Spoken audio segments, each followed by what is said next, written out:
Once we submit our declarations and petitions, we will then submit legislation, which I've already written. It's already been reviewed by an attorney. We'll submit that to the legislature. In a perfect world, they will vote 50% plus one, and away we go to Congress, and they'll vote 50% plus one. And at that point, committees of reconciliation would be formed, and that's part of the legislation. Every county in the state of Jefferson will elect by popular vote one representative. The Board of Supervisors of each county will appoint one representative, and the 10 largest incorporated cities in the state of Jefferson will each get one representative of their own, because large populations need to be reflected too. That will give us approximately 50, and then the robbers and crooks in California can get their 50 however they want to. At that point, those people will meet. There will be a panel of retired judges who will charge the committee and apportion subsections of the committee to work on transportation, assets, debt, bridges, bulldozers, and whatever else needs to be separated. Now, the state's Attorney General, Camilla Harris, this isn't my opinion, I can show you where she wrote it. Her opinion is that all assets formerly belonging to the state of California, which lie within the state of Jefferson, belong to the state of Jefferson. That's her opinion, not mine. I'm good with it. What we need to do along the way, though, is we need to somehow form a mechanism, and we're working on this. One of our guys is a real techno geek, and he's working on this, how we can keep them from switching out all the new Caltrans trucks and the new Caltrans bulldozers for the junky stuff that they have down below or in the boneyard. So we have to work on some things, and believe me, this is going to be a scrappy deal. It's not going to be easy. And that commission, that committee of reconciliation, will be charged with a 2-year term.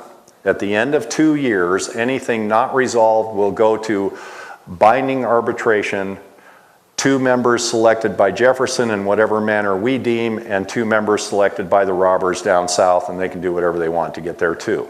And those final things will be decided by arbitration, and then we begin state government. Somewhere along the way, we have a state constitutional convention, and what we're doing right now is I'm taking all of the constitutions from the small rural states, picking out the best stuff. I'll put that in one document, and then our constitutional convention, and it'll have elected representatives from each county, and we'll meet and take that document, and believe me, that's not going to be the law. And they will rip that apart and somehow make a constitution that everybody likes or that everybody can live with.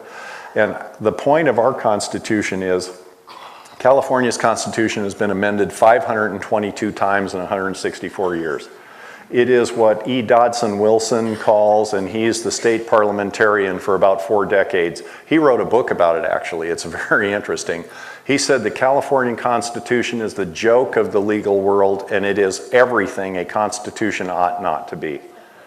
I'll just give you an example. Article 19 of the 1879 Constitution was, it is a felony to hire a Chinese person.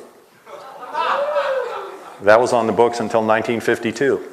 The California Constitution is one of the longest constitutions in the United States at over 110,000 words. This is 6,500 words, and it has served us for 238 years and has only been amended 17 times.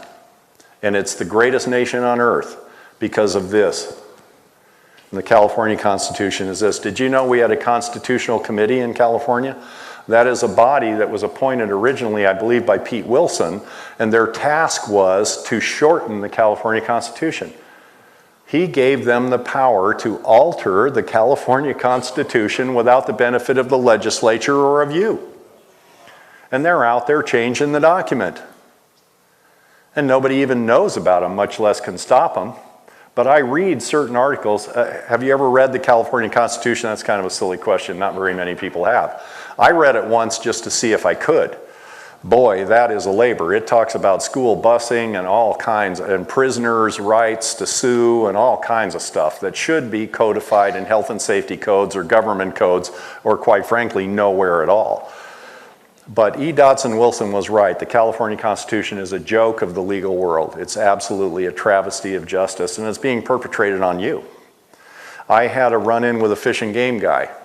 He had done a traffic stop and he called for assistance and I showed up. He had a guy that had a rifle on the seat of his truck. That's against the law in California because you don't have the right to defend your life in California. You don't. Because it is against the law in California to openly carry a loaded rifle, and it is against the law in California to openly carry an unloaded rifle. Well, if you can't carry a gun that's loaded and you can't carry a gun that's empty, I guess you could carry a stick, but even that could be considered a dangerous weapon.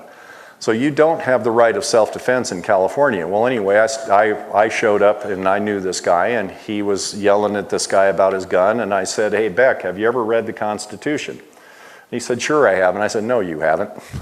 He said, "Yes, I have." I said, "You've read the Constitution of California." "Oh, sure, I read it." And I said, "You haven't, and I'll prove it."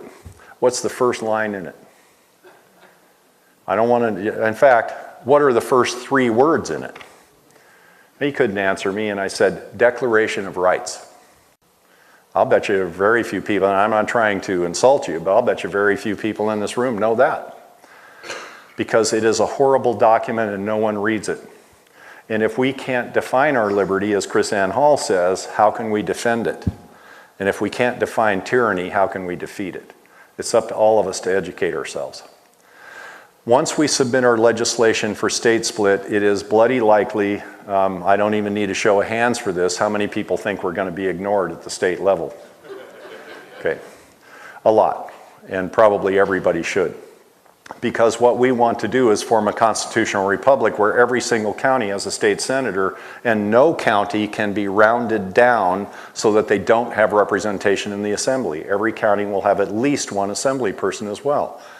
Well, California says you're not going to do that on our watch, and a Los Angeles state senator put it best to me when he said, the only reason you people up there want to do that is because you want to take our water.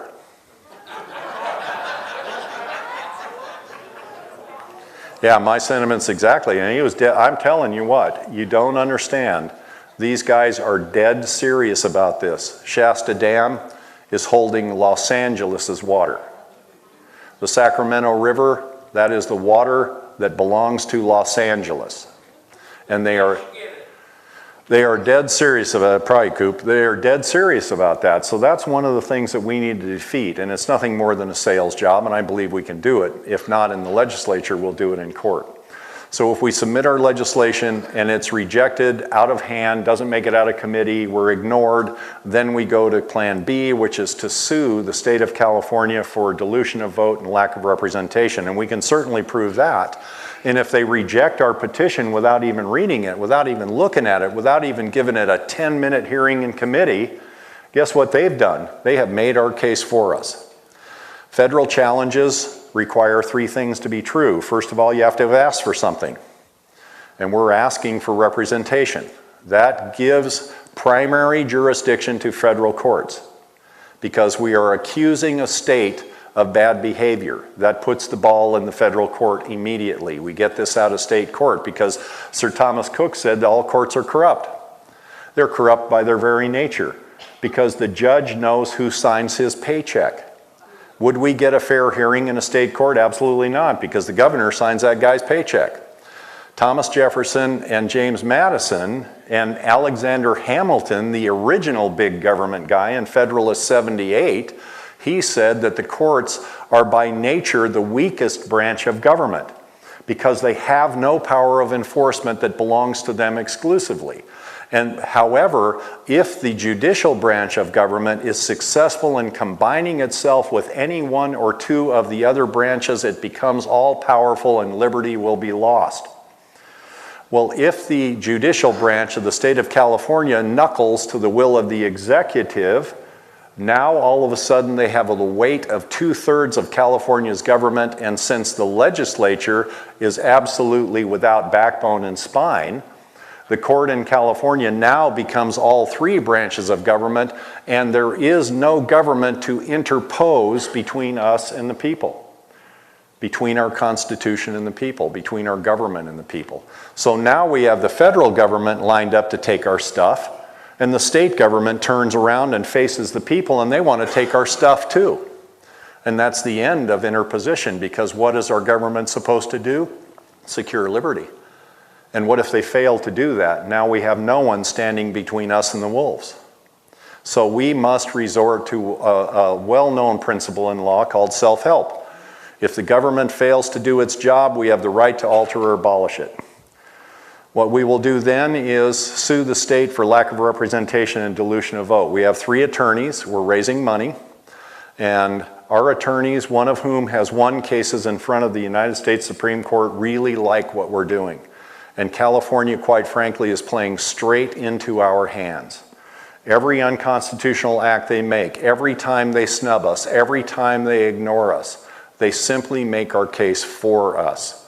Willie Brown, the former Speaker of the Assembly, he said in an interview to MSNBC, and this is a quote, "All political power has passed to the big cities where it belongs. And those people up there just need to learn to obey." Yeah, I'd say the gauntlet has been thrown, huh?